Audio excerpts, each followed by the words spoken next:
Mira quién es. ¿Sí puedo pasar? No. Gracias.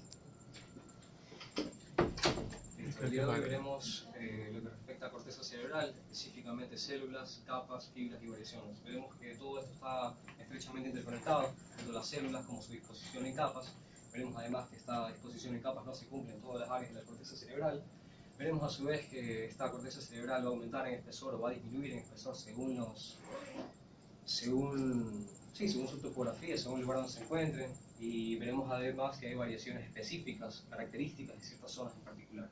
Por citar un ejemplo, las bandas de Weilager, por citar otro ejemplo, la cisura de Gennari. Listo, como generalidades, la corteza cerebral forma un revestimiento completo del hemisferio cerebral. Este revestimiento además se ve reforzado o aumenta en superficie debido a los plegamientos que hacen las circunvoluciones, es decir, aumenta en superficie, hay más cantidad de neuronas en una menor cantidad de espacio por estos plegamientos. Está compuesto por sustancia gris y se ha estimado que contiene aproximadamente 10.000 millones de células. Esto lógicamente es una aproximación teórica, no se puede contabilizar exactamente cuántas células hay, una imposibilidad.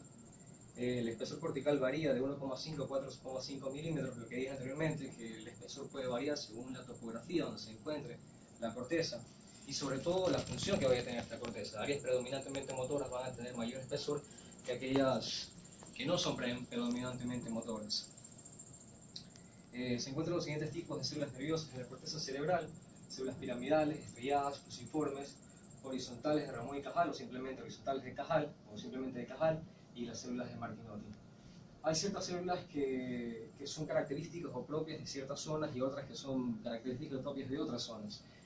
Así como en ciertas capas, así como su disposición citoarquitectónica en ciertas capas van a ponderar ciertas células sobre otras. Por ejemplo, en áreas predominantemente motoras van a predominar las piramidales sobre las fusiformes o viceversa en otras zonas. Iniciaremos hablando sobre las células piramidales. Las células piramidales llevan su nombre por la forma que tiene su cuerpo celular, en forma de triángulo, de pirámide, con su vértice superior orientado hacia arriba, hacia la superficie pial. Pial que se refiere a aquellas estructuras que están en estrecho contacto con la piel madre. Su diámetro va a estar entre 10 y 50, aquí está mal, son 10 y 50 micrómetros de diámetro. Esta variación tan grande entre 10 y 50 micrómetros va a estar determinado porque mientras más profundas estén localizadas las células piramidales, mayor va a ser su tamaño, y mientras más superficiales, más pequeño va a ser su cuerpo celular. A su vez, hay ciertas zonas en particular, como el área premotora o área motora primaria, en las cuales estas células piramidales van a aumentar su tamaño, van a ser mucho más grandes que las tradicionales, que las habituales, y pueden llegar incluso a diámetros de 120 micrómetros. Su dendrita apical va a ser mucho más gruesa que sus otras dos dendritas basales, y su axón va a surgir de la base de este prisma o esta pirámide.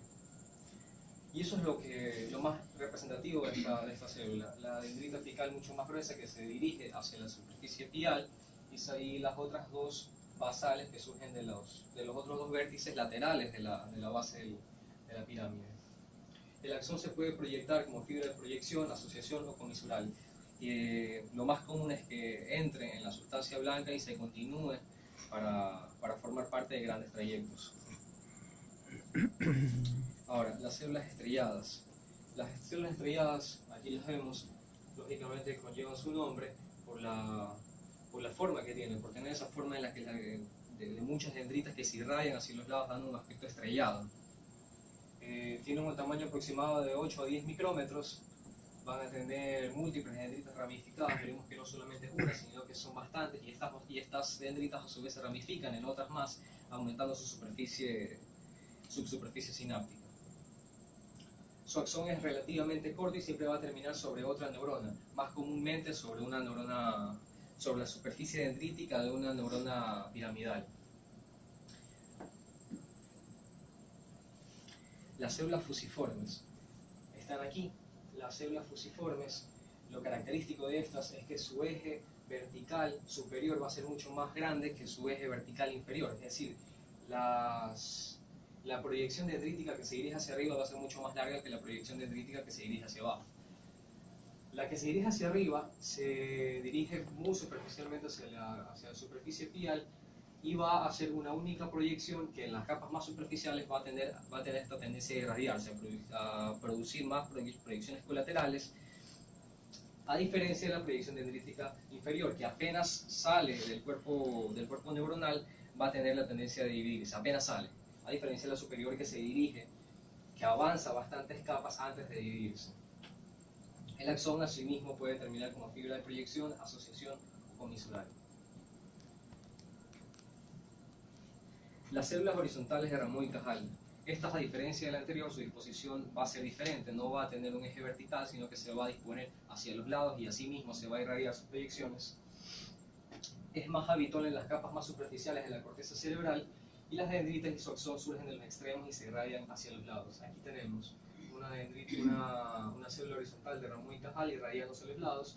Su axón es muy largo en comparación con las anteriores y aquí vemos las proyecciones dendríticas haciendo contacto aquí con una célula piramidal. Aquí vemos lo que dije, las células piramidales, mientras más superficiales estén, van a tener un cuerpo celular más pequeño y mientras más profundas estén en la disposición de capas, más grande va a ser su cuerpo. Y ahí también se ve cómo recibe axón de la célula estrellada, la célula piramidal más externa, más periférica, más cortical, recibe ahí una proyección de una célula estrellada. ¿Fue lo que digo? Sí. Las células de Martinotti, por último, son pequeñas células multipolares. Aquí vemos una célula Martinotti multipolar porque tiene bastantes proyecciones que salen de su cuerpo celular. Están presentes en todas las capas de la corteza. Sus dendritas van a ser muy cortas en relación con las anteriores y el axón se dirige hacia la superficie pial. Vemos que es un axón muy largo y que va a hacer contacto con otras superficies dendríticas en su camino. Ahora, las fibras nerviosas. Entendemos como fibras aquellas proyecciones neuronales que entran o salen del sistema nervioso central o que se dirigen dentro del mismo en un pequeño trayecto. Estas fibras nerviosas dentro del sistema nervioso central, dentro de la corteza cerebral, van a tener una disposición por radial o tangencial. Esta diferenciación entre radial o tangencial va a simplemente significar la manera la disposición en la que entran. Las fibras radiales se dice que tienen una disposición de seguir un ángulo de 90 grados hacia la superficie pial, que no es otra cosa que decir que tienen una disposición vertical, hacia arriba, ya sea hacia arriba o hacia abajo, ya sea que entren al sistema nervioso y ya sea que salgan del sistema nervioso. Y en cambio las fibras tangenciales van a ser aquellas que van a tener una disposición plana, una disposición horizontal, que se van a dirigir hacia ambos lados. Aquí podemos ver fibras tangenciales y fibras radiales. Entre las fibras radiales incluimos las fibras referentes de proyección, de asociación y comisurales, asimismo como axones de células piramidales, estrelladas y fusiformes que dejan la corteza. Aferentes si es que entran a la corteza y diferentes si salen de la corteza. Entendemos que lógicamente aquellas que entran llevan información sensitiva y aquellas que salen llevan información motora. Las fibras tangenciales están representadas por los ramos colaterales y terminales de fibras aferentes, y entre las fibras tangenciales va a haber un detalle particular que son las bandas de Weilerger, que son aquellas zonas en las que están más densas o más concentradas esta disposición plana, esta disposición horizontal de células. Estas bandas de Weilerger van a ser características o van a estar ubicadas en las capas 4 y 5, llamándose respectivamente bandas de Weilerger externa e interna. Externa la cuarta e interna la quinta. Van a tener además axones de células horizontales y estrelladas. Esto es algo atípico e interesante, dado que las células horizontales tenían una mayor tendencia a ubicarse en las capas más superficiales de la corteza cerebral, pero también se las puede encontrar en estas zonas más profundas, a pesar de que lleguen a ser un poco más conspicuos, es decir, que no estén con tanta habitualidad. Ahora, las capas de la corteza cerebral. Las capas de la corteza cerebral son 6, ya las veremos aquí, pero es importante antes de revisar cada una de ellas que no todas las áreas de la corteza cerebral van a presentar esta disposición en capas. Muchas de ellas van a tener van a tener varias capas fusionadas o capas ausentes en las cuales no van a encontrar, por ejemplo, en la capa piramidal externa únicamente, exclusivamente células piramidales. Y así por citar un ejemplo. Las capas son las siguientes. La primera de ellas es la molecular, que es la más externa. Aquí tenemos. Va a incluir dendritas apicales de las células piramidales y fusiformes, axones de las células estrelladas, células de Martinotti y de Ramón y Cajal. Y a su vez van a recibir aferencias de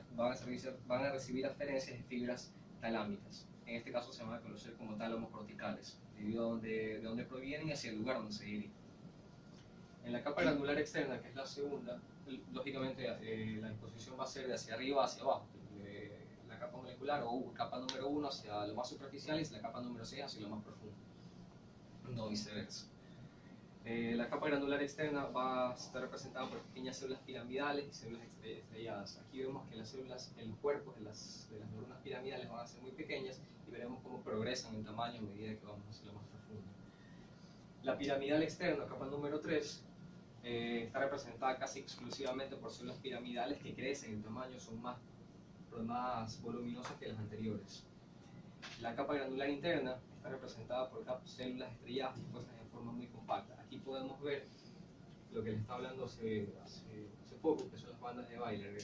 Muchas veces estas bandas de Weilerger van a ser la disposición interna, la citoarquitectura de estas bandas va a ser tan marcada que incluso se podrán ver de manera superficial, citando el ejemplo de la cisura de Jenari, que está ubicada en la corteza visual. Aquí vemos la quinta capa ganglionar o capa piramidal interna. Va a estar representada por células piramidales muy grandes en tamaño, células estrelladas y células de Martinotti. En un área en particular, que es el área motora primaria, van a estar ubicadas estas células de Betz. Estas células de Betz son células piramidales o células piramidales como cualquier otra, sin embargo van a presentar un tamaño mucho mayor y van a estar implicadas directamente con la vía córtico-espinal o tracto piramidal. Se dice que aproximadamente 3% de las fibras que constituyen este gran tracto motor son provenientes de estas células de Betz, ubicadas en el área motora primaria. Y por último, la capa número 6, que es la capa multiforme. La mayoría de las células son fusiformes, incluyen también células piramidales modificadas, el cuerpo triangular u ovoide. A su vez, quisiera profundizar en el tema de que no todas las células, no todas las áreas de la corteza cerebral presentan esta misma disposición. Aquellas áreas de la corteza cerebral que presentan esta disposición se van a conocer como homotípicas, y aquellas áreas de la corteza cerebral que no presentan esta disposición en 6 capas se van a conocer como heterotípicas. Ya citamos el ejemplo del área motora primaria que no presenta áreas como la corteza visual que no presentan esta disposición se van a conocer como heterotípicas. Aquellas que sí presentan esta disposición conocidas como homotípicas. Gracias. Ok, muy bien. Es muy importante tomar en cuenta lo que él dice en relación a que la corteza tiene esa disposición que ustedes acaban de ver, esa corteza, esas capas de la corteza cerebral. Tiene capa molecular, granular externa, piramidal externa, granular interna, piramidal interna. ¿Sí? Entonces, esas capas se mantienen en la mayoría de... Le cambio la... Sí, cierto. Acá atrás.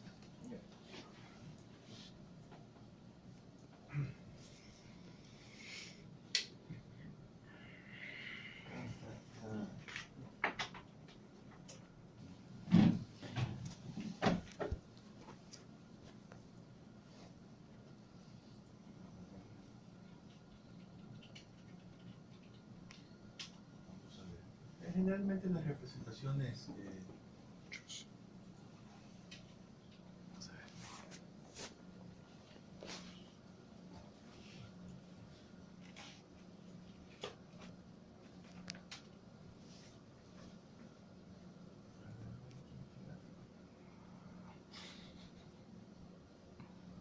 bueno, ustedes no van a ver nada de eso. Efectivamente, esta es una tinción en la cual la corteza se puede ver de esa forma. No les voy a poner eso porque eso es más de neuropatología, ¿no? Quizás si ustedes logran ver este esquema es un poquito más realista en relación a las demás capas, ¿no? Y aquí en el capa ustedes encuentran hasta 7 pueden encontrar, pero depende mucho de la disposición, ¿no? 1, 2, 3, 4, 5, debe haber una aquí 6, para que aprendan a distinguir bien la disposición de las células, sepan cuáles son las células estrelladas, las células de Martinotti, las células gigantes piramidales de Betz o piramidales de menor tamaño con fibras transversales que salen de neuronas de Cajal. Esta es la disposición de una corteza en la cual solamente se ha teñido las neuronas. Eso se hace con tinción argéntica, con tinción de plata. Por eso no se logra ver neuroglia aquí, porque todo eso que está ahí normalmente está envuelto en un mayor enmarañado de neuroglia. En este caso, como es sistema nervioso central, hay oligodendrocitos que están encargados, acuérdense, de la mielinización de esas fibras. ¿Sí?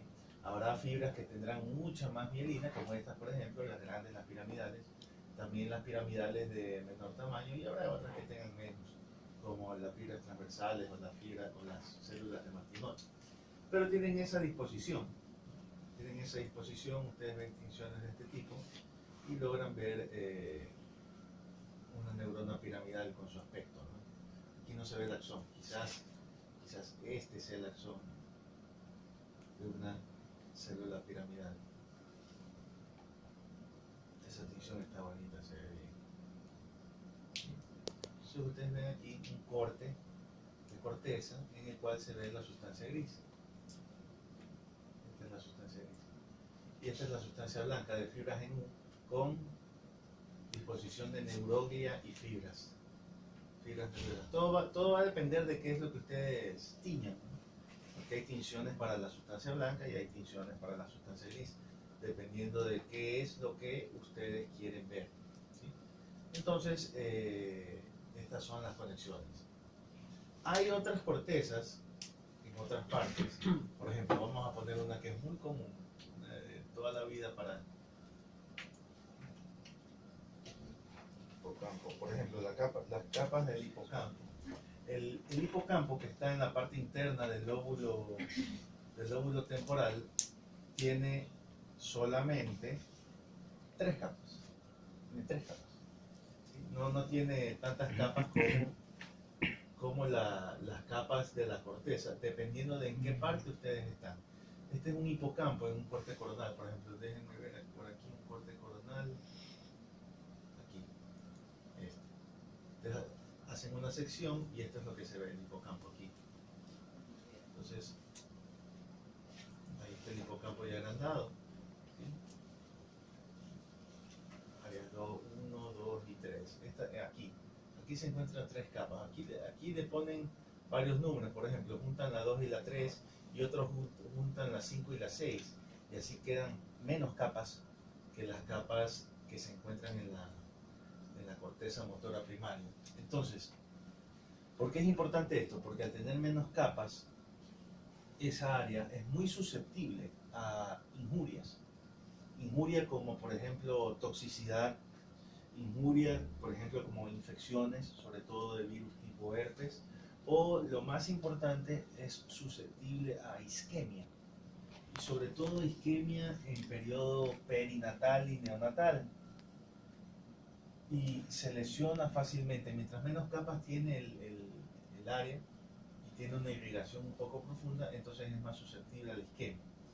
Esa área hipocámpica es la que se ve afectada, por ejemplo, en los bebés que nacen con puntuaciones de Apgar bajo, isquemia cerebral, y desarrollan después epilepsia por un daño en la corteza hipocámpica, que es altamente eléctrica y muy susceptible a injurias tipo isquemia. Entonces se produce cicatrización de ese tejido, se produce algo que se llama gliosis. Mueren neuronas y la reemplazan células gliales. Una cicatriz, en otras palabras. Y esa cicatriz es altamente epileptogénica, es decir, puede producir crisis convulsivas. A diferencia de las otras cortezas, sobre todo las que están diseminadas en la cara lateral y medial, no tanto en la zona hipocámpica, sino en la cara lateral y medial, que está relativamente bien dispuesta su citoarquitectura y son mucho más resistentes a este tipo de problemas. ¿Alguna pregunta con respecto a la corteza? ¿No? Apréndanse bien las capas, es importante. Bueno, ¿está lista? No, no se atreve. Ni nada, sí, nada. ¿Y qué tiene? A ver, déjame ver qué tiene.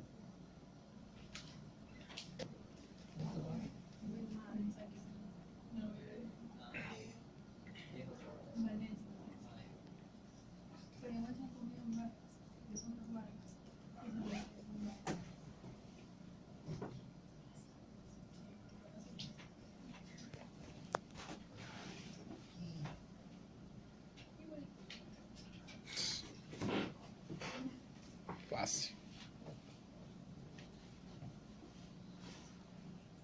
Vamos a hacer relajo. Áreas corticales. Áreas ¿Está bien? corticales. Tiene 6. No, pues no tiene nada. Son las imágenes lo que explican. Nada más, eso es todo. ¿Ah? Y de ahí va a hablar. De eso de ahí va a hablar usted. O va a poner más cosas. Sí me falta un par de cosas. ¿Y por qué no está lista? Sí, había también todas las exposiciones que nos faltan. ¿Y? Sí, Hace como un mes le dije que tenía que hacer eso. O 3 meses. O más. No entiendo.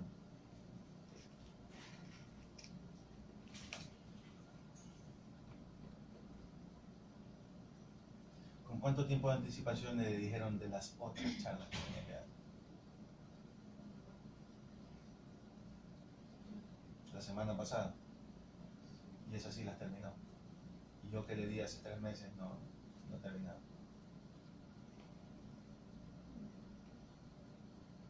Dígame usted, ¿qué hacemos con usted?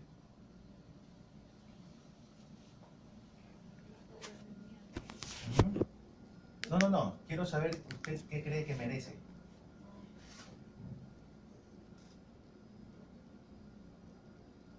¿Usted qué cree que merece por esto?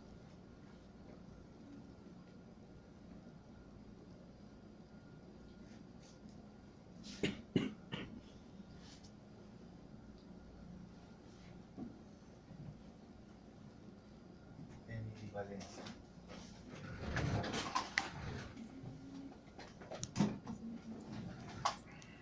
Fernanda Luz.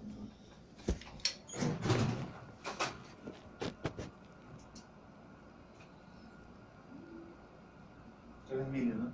Sí, todos.